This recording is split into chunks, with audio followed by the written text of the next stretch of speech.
guys! Good evening. So ayan, we decided to find an ice cream place after we ate our dinner.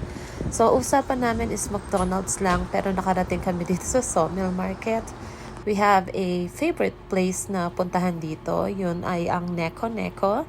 Napakasarap ng ice cream nila dito. So ayan, very excited. At makakatikim na naman ito after so many months. Ayan. Nakarating kami dito sa sa Sawmill. Kain tayo ng Neko Neko. Sarap-sarap. So, dito kami sa labas nag-stay kasi meron silang karaoke bar right here.